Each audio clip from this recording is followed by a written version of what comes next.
السلام عليكم ورحمة الله تعالى وبركاته، الإخوان والأخوات المتابعين والمشاهدين، تحياتي لكم جميعا داخل المغرب وخارج المغرب. اليوم إن شاء الله الإخوان غادي نزرعوا كروجيطة. هاد القرعة الإخوان كنصحكم تزرعوها، راه ساهلة الإخوان، على 40 يوم تكون الغلة ديالها موجودة، والدليل ها هو قدامكم. هادي راه الخير اللي جنينا حنا منها بلا حساب. شوف الإخوان، هادي شوف من بدات من هنا وتنبقى نمقص ليها هادوك الورق ديالها ومخليها.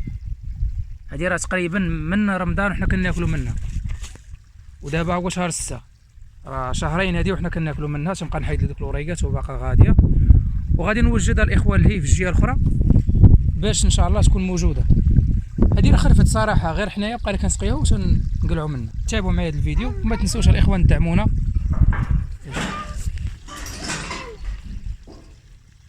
الطريقه الاخوان ديال الزريع ديالها راه ساهله، انا غادي نديرها جوج خطوط هنايا وراه ساهله الاخوان. هاد وهي اللي زوين فيها راه كيف ما غتزرعوها ما غادي تنقلوها ما والو، تتنوض هي من البلاصه. فهمت؟ شوف ها شويه بحال هكا، وهي راه من النباتات اللي متبغيش دير تحت التراب بزاف، خاصها تبقى باينه الفوق.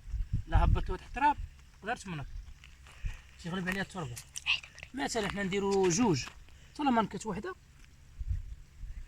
تنوض وحده، وفي حالة فاش ينوضو نحيدوهم نخليو غير وحده ما يبقاوش بجوجات في جهه وحده.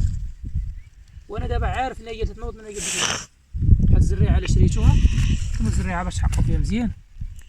هادي انا راه شاريها من عند العطار او من عند الفلاحه، راه موجوده تكون مداويه وصالحه.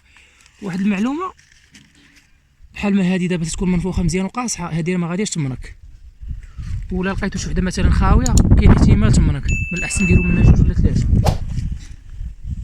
ها الاخوان بحال هكا، وخليو شويه اتساع بيناتها حيت هي راه كتكبر بزاف.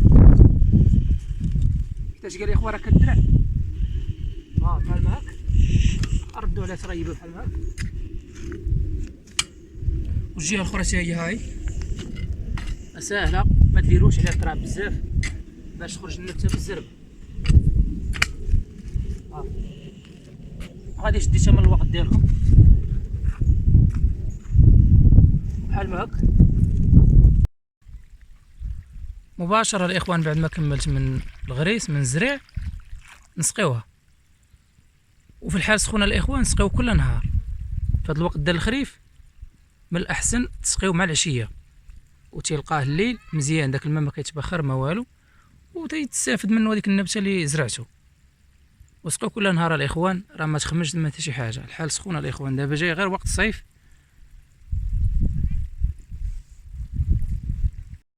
ومن بعد 40 يوم الاخوان غتكون وجدات بحال هكا الاخوان. صراحه هاد النبته ديال القرعه الاخوان راه كنشجعكم تزرعوها، راه مزيانه وفيها فوائد كثيره الاخوان. وهذا هو الفصل ديالها، الخريفه كامله الاخوان تزرع فيها هاد النبته ديال القرعه كروجيط. صراحه انا راه تعجبني بزاف، وفي هذا الوقت راه تيولي الطلب عليها بزاف. وتحياتي لكم الخوت جميعا، دعمونا الخوت، الناس المحبين الباديه والناس اللي عزاز عليهم هذا الميدان هذا. تنتمنى منكم الاخوت تدعموني وتشجعوني، ما تبخلوش عليا، ما غتخسروا حتى شي حاجه، ما غتخسروا الاخوان حتى شي حاجه. دير معكم لايك، ابوني اللي مازال ما ديرهاش، شي تعليق، والسلام عليكم